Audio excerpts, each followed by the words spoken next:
మీ అందరూ సపోర్ట్ చేయడం వల్ల ఏ కార్యక్రమం పెట్టినా ఏది చేసినా కూడా ముందు మాచర్ల నుంచి మిత్రులు అందరూ నాకు అండగా ఉండటం వల్ల అది సాధ్యమైంది. జిల్లా స్థాయిలో మనం ఇది బహుశా రెండోది తొలుత మురళన చేశారు, తర్వాత అధ్యక్ష పదవి నాకు దక్కింది. ఇప్పటిదాకా జరిగిన ఏ ఎన్నిక, ఏపీడబ్ల్యూసీ జిల్లా స్థాయి ఎన్నిక ఏదైనా సరే మనమే దిశానిర్దేశం, మనమే క్రియాశీలకంగా ఉండి మనమే గెలిపించుకున్న వాళ్ళే. దాచేపల్లికి చెందిన ముష్కిల్ దగ్గర నుంచి మన ఏపీడబ్ల్యూసీ ప్రస్థానం ఇక్కడ ప్రారంభమైంది.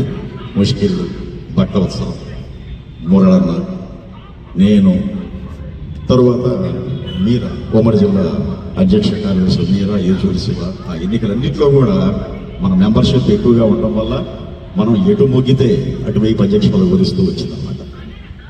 సో మనం చాలా బలమైన నాయకత్వంలో చాలా బలంగా ఉన్నాం అని చెప్పేసి చెప్పడానికి ఎటువంటి సందేహం లేదు, గర్విస్తున్నాను.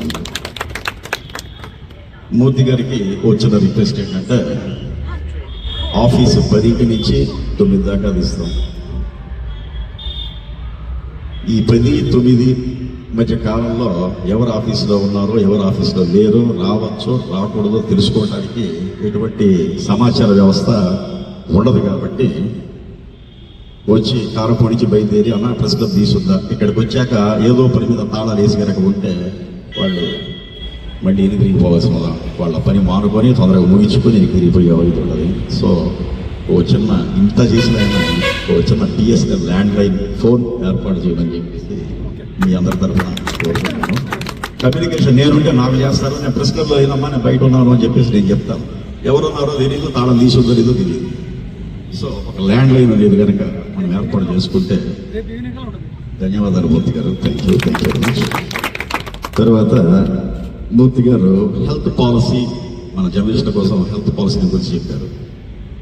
అది మళ్ళీ ఇంకోసారి అభినందించక తప్పదు. ఆయన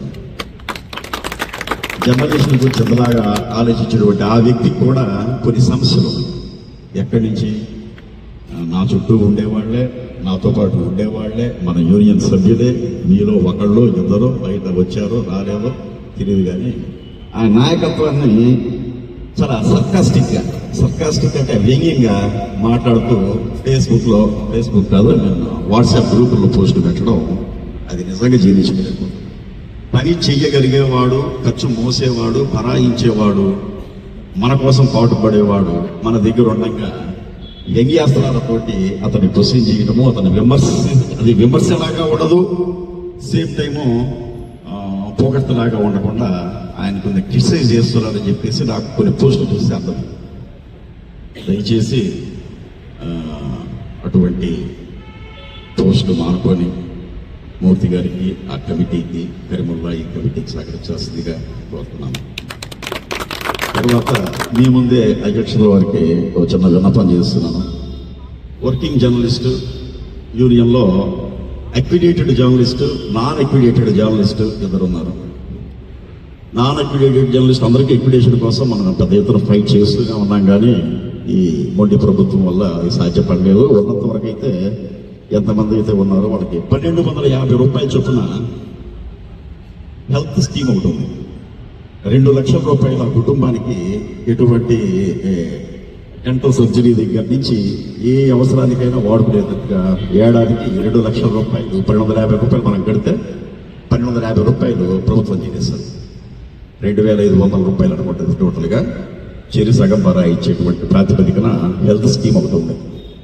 వర్కింగ్ జర్నలిస్టులు అంటే వర్కింగ్ జర్నలిస్టులు కాదు, అక్విడేటెడ్ జర్నలిస్టులు కోసం పోయినసారి మేము అధ్యక్షుడిగా ఉన్నప్పుడు, శ్రీనివాస్ కూడా అధ్యక్షుడిగా ఉన్నప్పుడు ఇక్కడ మేమే డొనేషన్ల రూపంలోనో సొంత డబ్బులో వేసుకొని ఆ అక్విడేటెడ్ జర్నలిస్ట్ మొత్తానికి 1250 రూపాయల చొప్పున మేమే చెల్లించాం. ఆ రోజు నుంచి ఈ రోజు దాకా ధరే మారలేదు, అంతే ఉంది. అదే 1250 రూపాయలు. ఇంకొంచెం పెద్ద మనసు చేసుకొని మూర్తి గారు తలుచుకుంటే కాందేమీ ఉండదు. నాకు తెలిసి ఫేస్ వాల్యూ అంటారు దాన్ని. ఆయన పోయి ఒక 50,000 లక్షల రూపాయలు ఒక 2-3 అడిగితే ఆ నుంచి కూడా వెళ్ళిపోద్ది. ఎందుకంటే అందరూ 1250 రూపాయలు. మనం ఇక్కడ సమావేశం కావడం మన నియోజకవర్గ ఏపీడబ్ల్యూజే కార్యాలయాన్ని మనము చాలా సంతోషంగా గర్వంగా మనం ఈరోజు ఓపెన్ చేసుకున్నాము. దీనికి తోడ్పడిన ప్రతి ఒక్కరికి పేరు పేరున నా యొక్క థ్యాంక్స్ చెప్తున్నాను. అలాగే మిత్రులారా,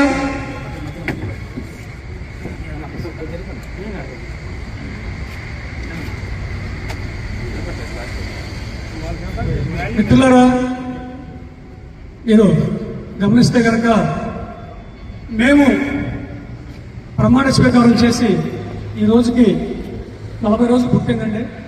40 రోజులు. ఈ 40 రోజుల్లో ఏదైతే నా మీద పెట్టిన నమ్మకాన్ని మేము మా బాధ్యతని మాకేవైతే అప్పగించారో పెద్దలు, ఆ బాధ్యతని సంపూర్ణంగా నిర్వర్తించాము అని చెప్పడానికి చాలా గర్వం ఉంది మాకు ఈరోజు. దీనికి మా టీం సపోర్టు ఎల్లవేళ నాకు ఉంటుంది. వాళ్ళ సపోర్ట్లో నేను చాలా ముందుకెళ్తున్నాను. ఇంకా చాలా మంచి కార్యక్రమం చేసేది మన ముందున్నాయి. ఇంకా నిజంగా ఎప్పటి నుంచో మన బోనన్న కళ ఇది, ఆఫీస్ కావాలని. అది ఎందుకు కుదరలేదో, ఎందుకు కాలేదో మనకి తెలియదు విషయం అది. సరే, అది ఆయన నాకు చెప్పడం జరిగింది. మూర్తి గారు, మన విలేకరులు తిరిగి వచ్చి కాస్త రెస్ట్ తీసుకోవడం కోసం ఎక్కడ అవకాశం లేదు. నా ఆఫీస్ కాడు ఆ కాంప్లెక్స్లోనూ చెట్ల కింద కూర్చుంటున్నారు. ఖచ్చితంగా ఒక షెల్టర్ కావాలి, వాళ్ళు వచ్చి కాస్త రిలీఫ్ తీసుకోవాలడా అని ఆయన చెప్పడం జరిగింది. దానితో పాటు ఆయన చెప్పిన 2 వ్యక్తులు, మన పుల్లయ్య గారు, సాగర్, మూర్తి గారు, రణచింతల, వాళ్ళకి హెల్త్ బాగాలేదు మూర్తి గారు, వాళ్ళకు కూడా మనం సహాయం చేయాలంటే ఆయన చెప్పిందే తడవుగా అందరి సహకారంతో ఇవి నిర్వర్తించాము.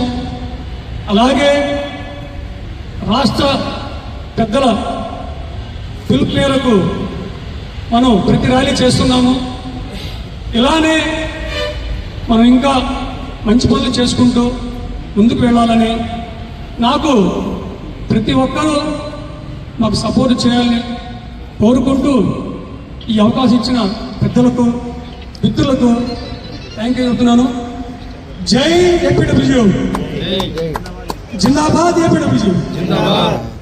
థ్యాంక్ యూ మిత్రులు.